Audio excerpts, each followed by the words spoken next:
नमस्कार दोस्तों, मैं कुलदीप सलूजा इस वीडियो में चर्चा करूँगा मर्म स्थान के बारे में। मित्रों, मैं लगभग 30 सालों से वास्तु सलाह दे रहा हूँ और देश विदेश कई जगह, और मेरी काफ़ी किताबें भी हैं। आप गूगल पर सर्च कर सकते हैं वास्तु गुरु कुलदीप सलूजा।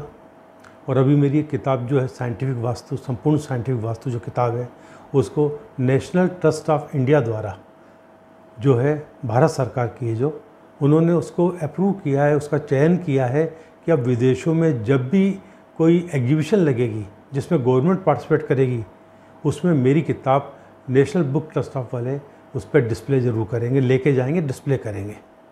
ठीक है ना, अप्रूव की गई है गवर्नमेंट द्वारा मेरी किताब संपूर्ण साइंटिफिक वास्तु। वो इंग्लिश की अप्रूव हुई है, कंप्लीट साइंटिफिक वास्तु। दोस्तों, मैंने आज तक मर्म स्थान के बारे में जानकारी मुझे बिल्कुल नहीं है। ब्रह्म स्थान के बारे में ज़रूर कुछ जिक्र आता है, पुराने जो ग्रंथ है थोड़ा बहुत जिक्र आता है, ज़्यादा नहीं आता। और क्योंकि उस वक्त बनावट जो होती थी मकान की, वो ऐसी होती थी कि आसपास कमरे होते थे, बीच में आंगन होता था, वो ब्रह्म स्थान कहलाता था। ठीक है ना। अब तो बनावट ही बदल गई, आज बीच में मकान है और आसपास जगह खुली छोड़ना पड़ती है, आगे कार पार्किंग के लिए, पीछे साइड में लॉन के लिए, मध्य में पूरा मकान बना हुआ होता है। तो मकान की बनावट ही अलग हो गई। पर मैं दूसरे विद्वान लोगों के वीडियो भी देखता रहता हूँ, उनसे भी सीखने की कोशिश करता हूँ। ठीक है ना। तो मैं देख रहा था कि मर्म स्थान पर लोग बहुत ज़्यादा ध्यान दे रहे हैं, सलाह दे रहे हैं। और मर्म स्थान पे भी क्या, मैंने एक में देखा, मर्म स्थान, महामर्म स्थान, मर्म स्थान, उपमर्म स्थान, उपमर्म स्थान, यानी मर्म स्थान की 4 कैटेगरी कर दी। अब ये अलग अलग विद्वानों द्वारा जो चार्ट बनाए गए हैं, इन्होंने जो चार्ट बनाया, जो 4 बातें लिखी, तो उन्होंने ये चार्ट बनाया। एक ने ये चार्ट बनाया है मर्म स्थान का, ये सब मर्म स्थान के पॉइंट्स हैं, इनने मर्म स्थान के ये पॉइंट्स बताए। अब इन्होंने जो है इससे ज़्यादा ये सब पॉइंट मर्म स्थान के स्पॉट बता दिए हैं। शायद ये अति वाले शायद ये लगते हैं, इनने बहुत ज़्यादा दिखाए हैं मर्म स्थान, इन्होंने अपने मर्म स्थान सब दिखाए। दोस्तों, मर्म स्थान जैसी कोई चीज़ नहीं होती है। किसी ने 32 मर्म स्थान बताया, किसी ने 107 मर्म स्थान बताया। मुझे 107 का गणित भी समझ में नहीं आया। ठीक है ना। फिर क्या बोलते हैं कि साहब वो वास्तु पुरुष होता है। देखिए, वास्तु पुरुष की कल्पना की गई किसी भी चीज़ को समझाने के लिए। यह रहा पुराने ज़माने में कि किसी को साइंटिफिक तरीके से समझाओ, समझ में नहीं आता है, पर धार्मिक तरीके से कोई चीज़ समझाई जाए, दृष्टांत के साथ कोई चीज़ समझाई जाए तो जल्दी समझ में आती है। तो एक कल्पना की गई कि एक वास्तु पुरुष होता है जिसका मुंह ईशान कोण की ओर होता है, पैर दक्षिण की ओर हैं। फिर एक कहानी बनाई गई कि 32 देवता हैं जो उसको दबा के रखते हैं, उसका मुंह नीचे है, अब वो सांस ले सके तो यहाँ गड्ढे बनाना चाहिए और यहाँ वज़न ज़्यादा देना चाहिए ताकि वापस खड़ा ना हो जाए। ठीक है ना। ये रहा कि यहाँ वज़न देना चाहिए, ये हल्का रखना चाहिए, ये उसके हाथ जाएंगे इस तरीके जब लेटेगा पुरुष। एक कल्पना की गई। फिर क्या बोलते हैं कि साहब ये इसकी नाभि है, तो नाभि से इसको जोड़ लेते हैं। अब होता है किसी चीज़ को कैसे भी समझाया जा सकता है। देखिए, प्रैक्टिकली बिल्कुल पॉसिबल नहीं, ऐसा होता भी नहीं है। ठीक है ना।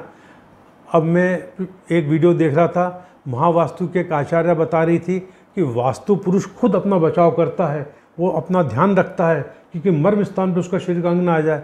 भैया, इतना बड़ा यदि वास्तु पुरुष होगा तो कितनी जगह मर्म स्थान आ गए। और बोले फिर बायदी भी उसका कोई शरीर का अंग मर्म स्थान पे आ गया तो फिर जो है उस इसमें दिक्कत आएगी। बोले अब वो फिर इसके साथ कुछ एग्जाम्पल देते हैं। बोले मैं एक परिवार में गई तो वहाँ पर देखा कि वहाँ पर उनके घुटने में दर्द था। तो फिर मैंने देखा घुटने में दर्द है, तो घुटना कहाँ हुआ, तो उन्होंने बोला घुटना यहाँ होता है। तो बोले वहाँ जाके देखा तो एक पलंग का पाया वहाँ था। मैंने पलंग का पाया खिसकाया तो उनका घुटने का दर्द दूर हो गया। एक बात बताइए, घर में किसी घर में 4 सदस्य, किसी में 8 है, किसी में 12 है, बड़ा मकान है, 20-20 लोग रह रहे हैं, घुटना एक का दुख रहा है। ठीक है कि नहीं। कुछ तो भी जोड़ तोड़ करना, समझाना, ये सब फालतू की बातें हैं। यदि उसकी उम्र ज़्यादा है तो घुटनों में समस्या सामान्य हो जाएगी। जहाँ किसी को कहना आपको घर जो 40, 45, 50 साल का उसको शुगर है, किसी को बीपी है, आप घर बीमारियाँ हैं। अरे बीमारी जिस घर में इस उम्र के लोग हैं बीमारियाँ होंगी।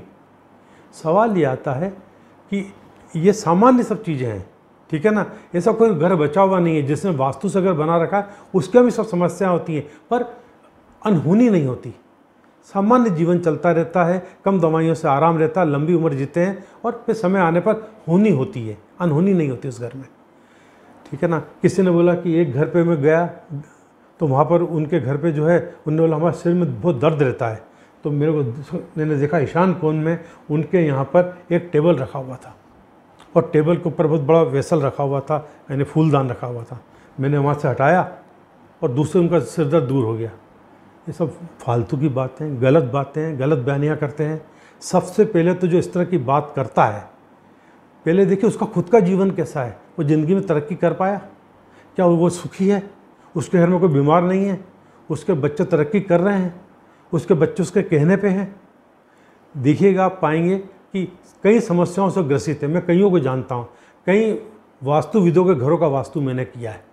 ठीक है ना।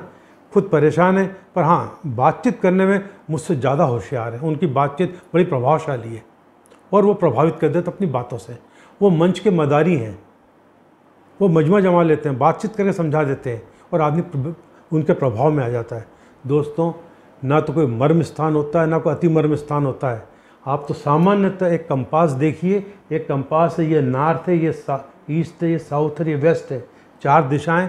इसके बाद जो वास्तु नियम है कि द्वार कहाँ रखना चाहिए, किचन का होना चाहिए, पूजा का होनी चाहिए, उसके हिसाब से कर लीजिए। इन मर्म स्थान के चक्कर में ना तो ढंग से घर बन पाएगा और ना आप सुखी हो पाएंगे। मुझे उम्मीद है कि आपको ये वीडियो पसंद आया होगा। नमस्कार।